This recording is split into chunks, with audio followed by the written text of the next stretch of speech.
belum terjawab gitu loh. Nah, kenapa pentingnya 3 dari pertanyaan Kiai Haji Imad itu untuk menelusuri akar migrasinya ini gitu loh. Kenapa? Kalau kita lihat dari apa ya, kebiasaan kita hidup aja. Kalau kita melihat dari sejarah keturunan itu, memang keturunan Sayyidina Husain ini memang rata-rata keturunan ningrat semua. Jadi tidak sulit bagi mereka itu memiliki satu peradaban, satu kehidupan yang pastinya banyak kabilahnya begitu. Nah, jadi ketika misalkan seperti ini ya, yang ingin saya gabungkan dengan apa yang menjadi pendapatnya teori yang disampaikan oleh Bang Mossad. Bang, kalau kita memulainya itu dari sana, saya rasa dari cerita yang saya bangun tadi, berdasarkan penelitian yang dikaji oleh Kiai Imad, justru akan lebih mudah mendeteksinya. Keberadaan yang menjadi masalah ketika ini ada kabilah besar masuk ke Yaman dalam konteks dalam kabilah yang disebut tadi Askenazi tadi ya, misalkan begitu. Lalu kita telusuri, apakah benar Ahmad bin Isa ini hijrah ke Yaman gitu. Nah, ketika itu tidak ditemukan catatan itu, maka kita, menurut saya, kan penelitian kita sekarang adalah Juriyah Rasul yang dari klan Ubaidillah yang sekarang ini rame di Indonesia. Nah, ketika misalkan dari trackingnya di sana tidak ada sejarah yang menyebutkan, catatan yang menyebutkan bahwasanya Ahmad bin Isa itu hijrah ke Yaman, menurut saya selesai sudah urusan itu. Nah, saya ingin coba menggabungkan ini dari pandangannya Bang Mossad, juga dari sisi sejarah yang sedikit-sedikit saya perolehin. Lalu kita coba kembangkan bagaimana konsepnya. Seperti itu dulu. Jadi sebenarnya aku belum nangkap terlalu detail karena aku masih belum bisa mendeteksi yang di bagian mananya yang aku sampaikan itu yang mau dicocokkan, yang mau disinambungkan. Karena di situ kan kemarin, kalau nggak salah kemarin Kang Haplu itu menceritakan tentang munculnya migrasi grup G, ya migrasi munculnya grup G kalau ya. Ya, betul. Jadi kalau yang disampaikan oleh Bang DZ itu betul sekali. Kalau memang tidak ada bukti-bukti catatan-catatan yang valid ya terkait dengan terkait dengan Ubaidillah yang katanya nyambung ke Ahmad bin Isa, itu sudah selesai sebetulnya dari perspektif studi naskah gitu ya, studi literasi, studi literatur. Nah, berhubung karena aku ini bicaranya lebih fokus kepada DNA, maka aku cuma bisa sampaikan begini. Hasan dan Husain menikah dengan siapapun, baik dari kerajaan Persia atau kerajaan manapun, sepanjang memiliki anak laki-laki, maka haplogrup G-nya pasti J1. Seharusnya dari situ saja sudah jelas tuh. Jadi tidak ada lagi keturunan-keturunan yang lain dari haplogrup yang berbeda untuk bisa mengklaim bahwa dirinya adalah bagian dari secara patrilineal ya, adalah keturunan dari Hasan dan Husain. Sebenarnya selesai sampai di situ. Nah, sekarang begini, masalah kenapa kok mereka bisa ngaku-ngaku? Tentu pasti ada keterkaitannya entah di mana. Kurang lebih teorinya gitulah ya. Jadi keterkaitannya itu di sini, Bang. Hasan dan Husain itu wilayahnya pada saat mereka masih hidup itu berada di satu wilayah yang bernama Persia, atau kerajaan yang sudah runtuh itu namanya kerajaan Persia. Di dalam tubuh kerajaan Persia ada wilayah yang namanya Irak. Nah, di dalam Irak sendiri, Baghdad, Basrah gitu ya, di dalam Irak itu sendiri, Kufah juga ada. Itu banyak sekali kelompok-kelompok berpendidikan ya, berilmu, dari kalangan Nasrani, dari kalangan Yahudi, bahkan dari kalangan Persia sendiri yaitu Zoroastrian, Zoroaster. Dan mereka berkumpul di situ, Bang. Ngumpulnya memang di kota besar itu. Nah, ketika sebuah kota besar yang ibarat kata heterogen ya, lalu mengalami kehancuran, artinya orang-orang yang berada di situ kan ikut dengan faksinya masing-masing. Jadi artinya ada faksi Persia, ada faksi Arab, ada faksi macam-macam, banyak sekali faksi, termasuk faksi Yahudi dan faksi Nasrani. Ada itu di sana. Demikian berjalan konflik, dan sekali lagi karena ini keterkaitannya dengan kekuasaan, dan kekuasaan itu perlu legitimasi, Bang.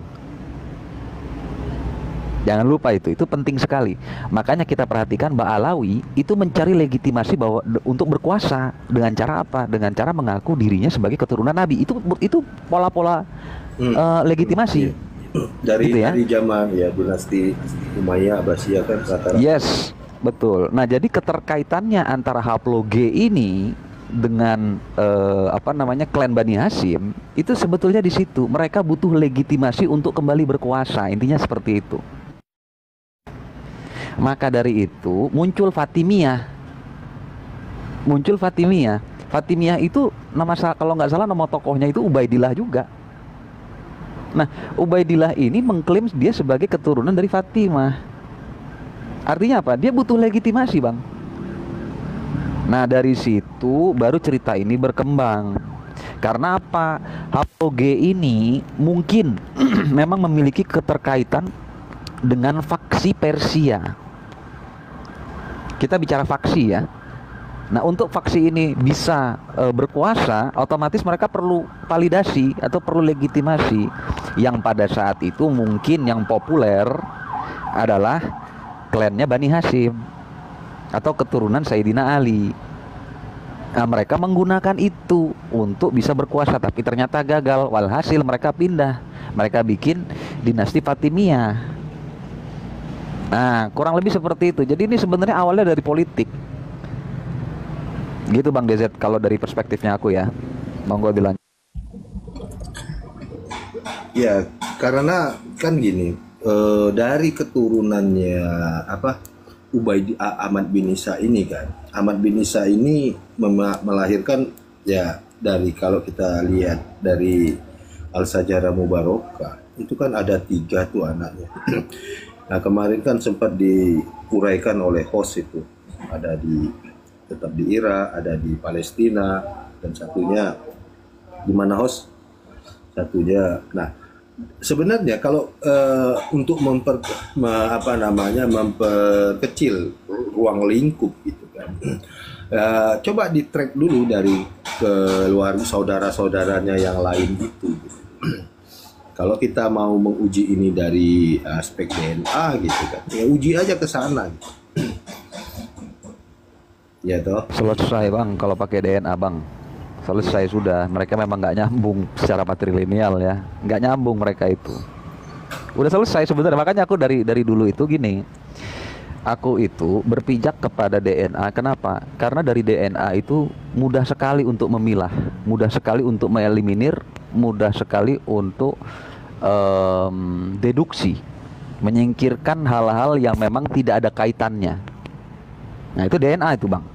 Tapi kalau kita bicara politik ya, kita bicara gerakan-gerakan, upaya-upaya untuk penggulingan sejarah, pokoknya politik lah. Itu bisa saja ditarik-tarik ke sana, namanya politik. Semuanya bisa ditarik-tarik Bang. Tapi kalau sudah bicara DNA Bang, nggak bisa sudah. Mau punya kitab diturunin dari dari Jibril juga itu nggak akan ngaruh. Karena DNA sudah bicara. Oh ya, dinasti Fatimiyah itu kalau nggak salah Abu Muhammad Abdullah alias Al-Ubaidillah. Yes. Al-Mahdi dia. Nah, Al-Mahdi, perhatikan itu sisi politiknya di situ. Butuh legitimasi untuk berkuasa. Nama Al-Mahdi disematkan tujuannya untuk apa? Coba. Kan larinya ke sana semua Bang, kalau kita bicara politik. Tapi kalau kita bicara DNA, selesai Bang. Kamu Haplo G, jangan ngaku-ngaku J. Selesai sudah. Nggak ada lagi perdebatan itu. Kecuali ya, di suatu saat nanti ketemu bahwa Bani Ibrahim itu seharusnya G. Baru boleh kita bicara, kita perdebatkan, kita diskusikan. Tapi nggak mungkin. Karena memang sudah dicek kalau G itu skenarionya seperti apa dan itu nggak nyambung. Selesai sudah. Gitu kalau dari aku Bang. Makanya aku santai-santai aja. Lo mau ngomong apa kek nggak ngaruh. Gitu.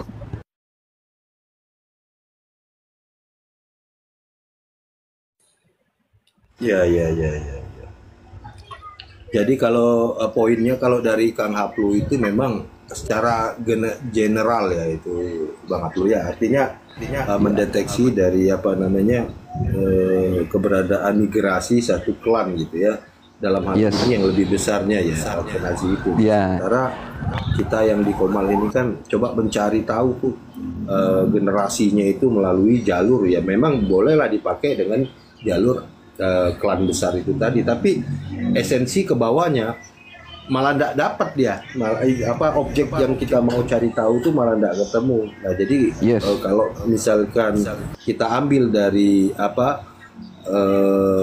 migrasinya dengan apa namanya Ahmad bin Isa ini tadi maka itu akan ke detect dia memang tidak salah ketika dipertanyakan sebenarnya Ahmad bin Isa ini makamnya di mana kan begitu. Oh, aku Iya sekarang kan? mulai paham sekarang. Aku paham Iya. sekarang. Jadi gini Bang, ketika kita bicara pola migrasi DNA ya, kita ke DNA dulu. Ketika kita bicara pola migrasi dari DNA ini, kita mesti bicara time frame Bang. Jadi migrasi itu ada yang time frame-nya. Maksudnya terjadi kapan kurang lebih. Karena keterkaitannya antara lahir mutasi dengan kapan. Nah, kapan itu ada kaitannya juga dengan di mana. Nah, itu kaitan itu semua terkait, Bang. Dalam hal ini karena kita bicara harus tarik ilmu DNA ini ke 1400 tahun yang lalu. Gitu kan? Ketika kita tarik di 1400 tahun yang lalu, maka kita spesifikasikan atau kita fokuskan kepada haplogrup G-nya yang berada di wilayah Persia. Ya kan begitu. Nah, itu adalah jangka waktu yang cukup apa bahasanya ya? Terlalu pendek sebenarnya untuk bisa diurai secara apa sih? Secara menyeluruh. Karena itu time frame yang terlalu pendek. Nah, perbandingannya dengan ilmu DNA ini berbicara mengenai waktu yang cukup lebar, time frame yang cukup lebar. Nah, kalaulah kita mau fokuskan di 1400 tahun yang lalu, memang apa sih yang terjadi? Aku tambahin sedikit aja ya. Haplo G ini di 1400 tahun yang lalu itu sudah menyebar, Bang. Sudah ada di mana-mana. Di Eropa terutama ya. Di wilayah Kaukasus itu masih ada karena bicara Kaukasus itu artinya kita bicara puluhan ribu tahun yang lalu. Nah tapi jejak-jejak keturunan haplogrup G ini tetap ada di Kaukasus. Tapi tidak hanya di Kaukasus, ada juga di Turki, ada juga di Yunani, banyak. Jadi mereka memang sudah menyebar, termasuk di dalamnya di Persia.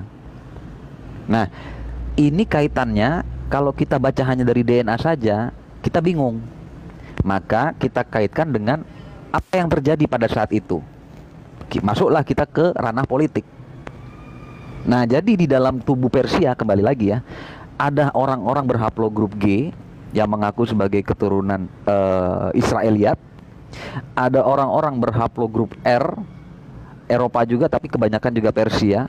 Ada juga yang dari E, ada juga yang dari J1, macam-macam. Itu semua sudah berkumpul di Irak, makanya saya bilang itu heterogen. Itu tidak homogen itu kelompok itu. Karena secara politik Persia memang menganut sistem ya seperti inilah, seperti demokrasi lah, seperti itu. Dia liberal. Bebas orang-orang beragama itu datang. Beda dengan Roma. Kalau Roma dia monogen. Kenapa? Karena dia cuma ada satu doktrin, yaitu doktrinnya ya Katolik Roma pada saat itu. Jadi mereka agak resisten untuk menerima agama-agama lain atau kelompok-kelompok yang lain, agak resisten mereka. Tapi kalau Persia tidak, Persia justru malah merangkul semua. Bedanya di situ. Nah, menjadi rumit ketika kita ingin meneliti ini haplo G yang ada di Persia ini larinya kemana, gitu kan? Nah, itu mungkin harus dilakukan penelitian yang lebih serius dan penelitian yang lebih terfokus. Jadi makanya aku cuma bisa nyampaikan sesuatu yang secara general, karena dari general itu sebetulnya sudah cukup mewakili, intinya seperti itu. Untuk sementara aku hanya bisa nyampaikan yang generalnya dulu. Gitu Bang DZ. Baik, saya dulu ya Os ya, itu biar tuntas. Jadi begini itu Kang Rosa. Kita ini kan ketika Anda berbicara juga, ketika saya berbicara, siapapun yang berbicara, kita ini kan tidak melulu menyampaikan argumen itu menggunakan bukti gitu kan. Cuman yang kita tahu, yang pernah kita lihat, itulah yang disampaikan. Akan tetapi sebagai orang yang pendengar, kita ini kan menggunakan insting yang disebut itu ya. Salah satunya itu insting pendengaran kita itu, dan akal kita juga mencerna, ada yang namanya itu aspek kesesuaian dalam konteks bicara itu. Contoh, ketika Bang Haplu bercerita itu ada orang jatuh dari pohon gitu kan. Ya kan tidak mesti harus memberikan bukti. Inti dari jatuh itu adalah dia jatuhnya itu pasti ke bawah kan begitu.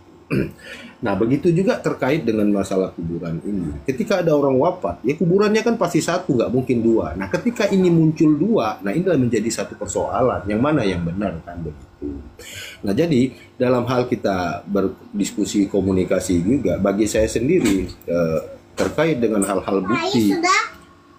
Mana? Ayo, kita mau potong rambut. Ya nanti bentar ya, bentar. Bentar Bapak ngomong sebentar.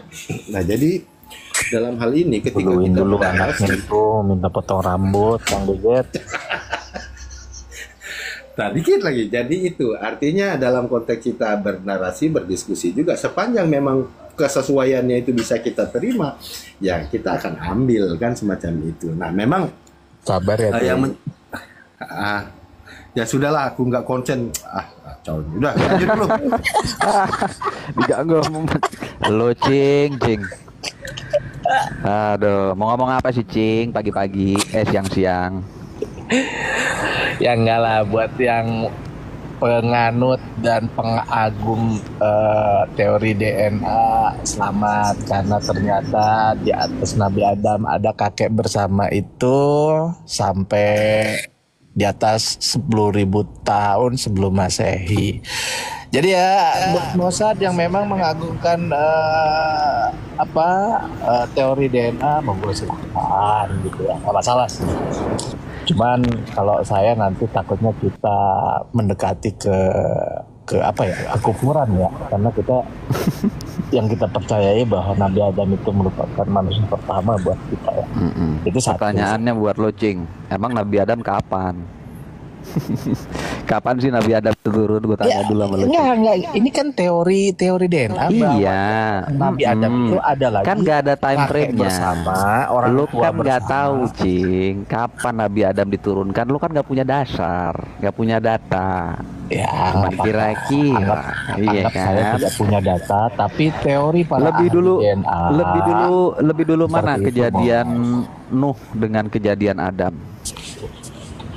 Gimana? Lebih dulu mana kejadian banjir Nuh dengan kejadian Nabi Adam? Mana sih Nabi Adam yang nomor 1 lah. Nah, sekarang pertanyaan berikutnya, kapan banjir Nuh terjadi? Wallahu a'lam gitu. Nah, lo nggak tahu kan, apalagi Nabi Adam, makanya udah. Lah, tapi kan Apa? udah ada gambaran para ahli kan sampai ilmiah sekali bahwa manusia itu sekitar 10.000 sebelum Masehi lah gitu. Karena Apa 10.000 Masehi? dari Gunung Padang aja, Nabi Isa aja di awal tuh. 1 Masehi. Gunung Padang itu Masuk 10.000 ke tahun Masehi Nabi lagi yang Ibrahim lalu. itu antara 2.000 atau 4.000 sebelum Masehi. Itu Nabi Ibrahim ya. Baru ke atasnya sekian, itu sudah digambarkan oleh para ahli tidak lebih dari 10.000 sebelum Masehi gitu. Itu Adanya dasarnya pakai manusia. apa? Gimana? Dasarnya pakai itu dasarnya pakai apa? Dasar kalkulasinya pakai apa? Nah, walau walam lagi kan. Aduh udah cangcing.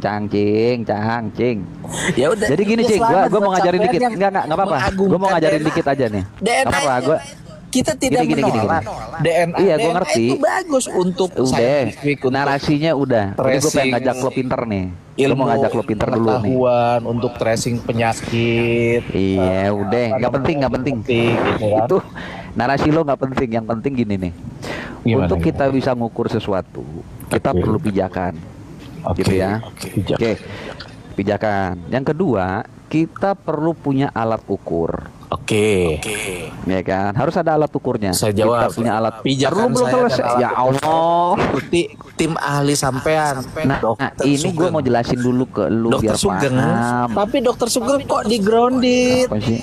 dari BRIN, ada apa itu? nggak ngomongin Sugeng, ngomongin Adam. Lu gimana sih, Cing? Kan sampai Gari-gari mulu.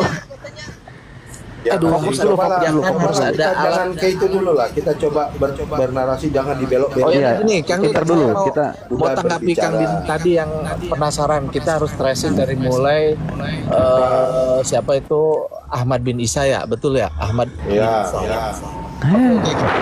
Jadi begini, memang teliti sekali ya Kang Din ini kalau memang membaca kisah daripada kedua Duriyah dari Siti Fatimah ya, yang terus ke Rasulullah, yaitu Sayyidina Hasan dan Husain. Di tracing sama Kang Din ini sampai ke bawah, memang harus seperti itu Kang Din, karena satu waktu sampean memang tersambung gitu kan sebagai Duriyah dari Wali Songo, ya sampean harus tahu gitu kan ke atasnya gitu ya. Insya Allah bagus tahu apa sejarah gitu ya Kang Din ya. Nah, sampai tadi di Ahmad bin Isa sebentar. Sebenarnya begini, kita nggak usah susah-susah. Orang-orang yang kita teladani, kita hormat, misalkan kayak Kiai Said Agil Siraj, terakhir itu beliau datang ke Irak. Irak itu diliput oleh Pada Suka TV yang suka ada di YouTube itu ya, yang ya ada di kelompok sampean lah gitu. Sampai detik ini kok tidak ada kesimpulan oleh apa yang didapatkan dari Kiai Agil Siraj. Pasti setidaknya akan menanyakan kepada otoritas tempat mengenai kakeknya para habaib ini, yaitu Ahmad bin Isa yang berasal dari Irak gitu kan. Dan memang buku besarnya atau buku utamanya itu para habaib atau para Duriyah itu ada di Irak kan, begitu.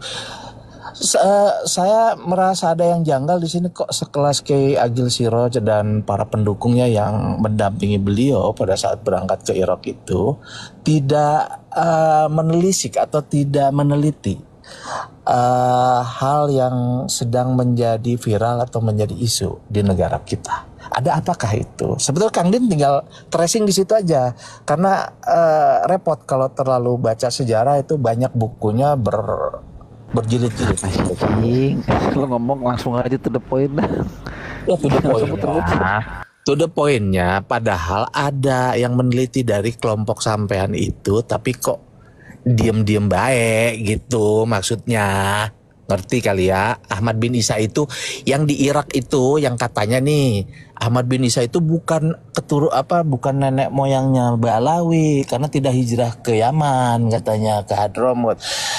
Ya makanya coba tanya sama sampean punya PR nih Kang Din, coba tanyakan kepada yang berwenang. Ya, Saya itu kan rasa tugas sampean gitu loh. Jangan begitulah narasi. Begini loh, Ceng, ya kan.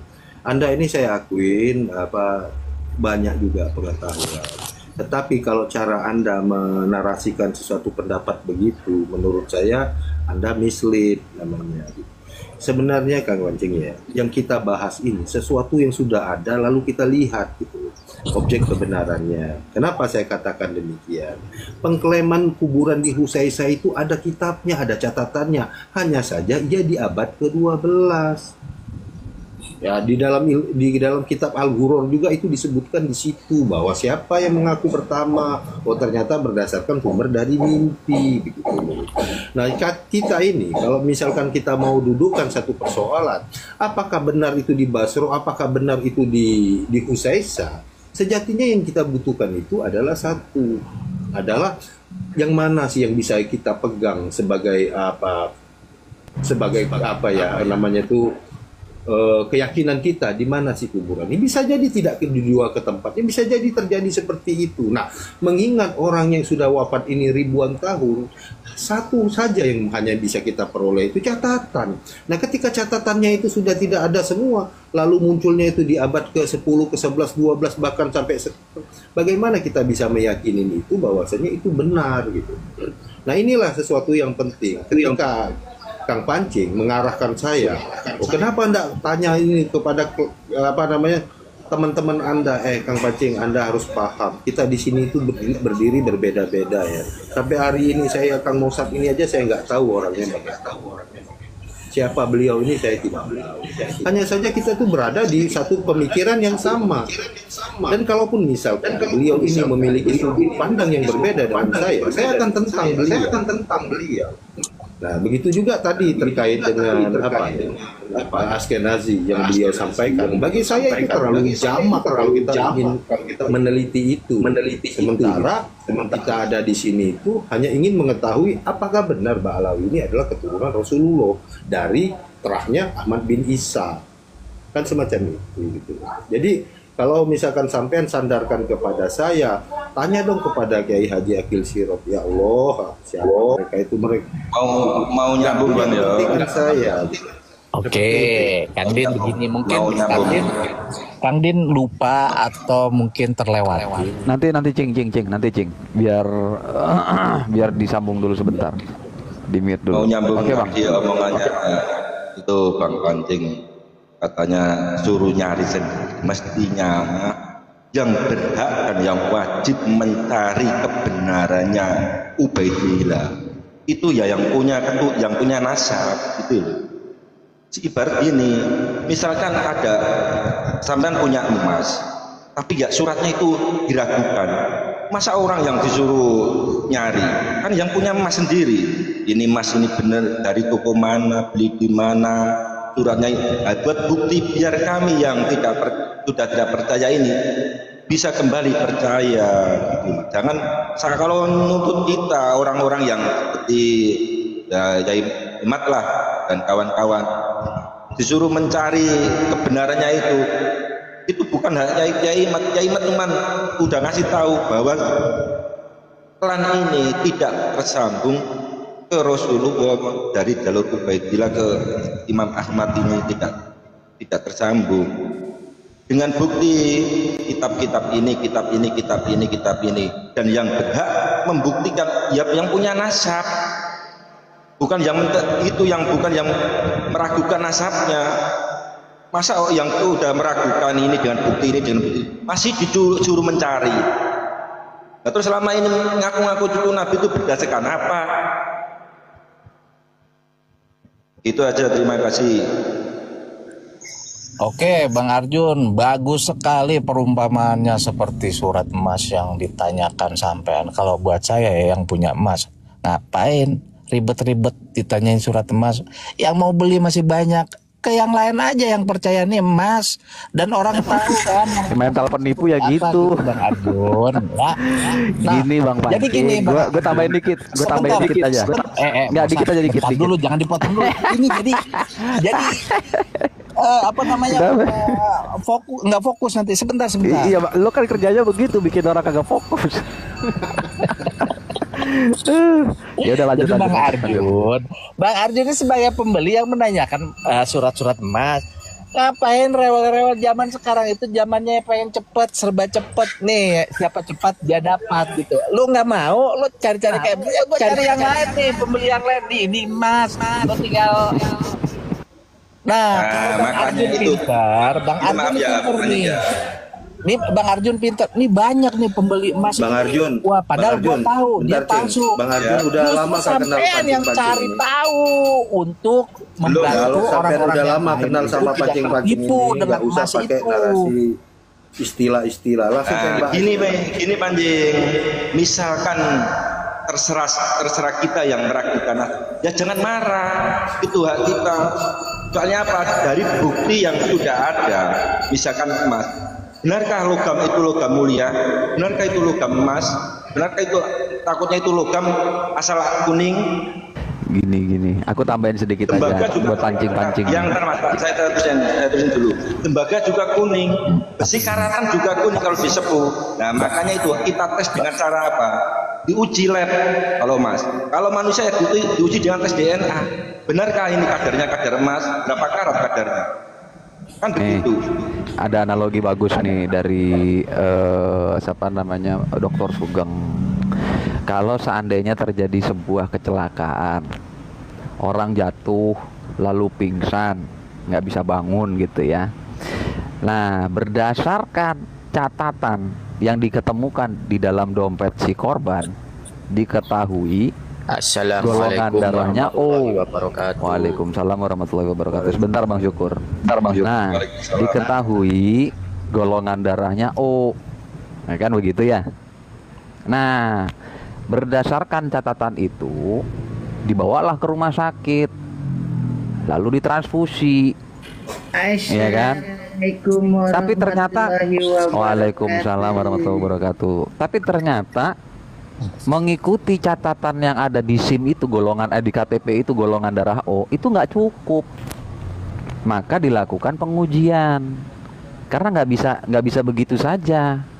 Kita ngikutin apa yang ada itu nggak bisa, dilakukan pengujian ulang, diambil sampelnya, dites dulu, bener nggak nih darahnya, golongan darahnya apa, bukan bener atau enggaknya, enggak, golongan darahnya yang bener apa, itu dites lagi, baru setelah confirm, oh ya bisa, carikan darah yang sesuai dengan orang ini, gitu. Tapi kalau kita cuma ngandelin dari KTP, bisa jadi salah.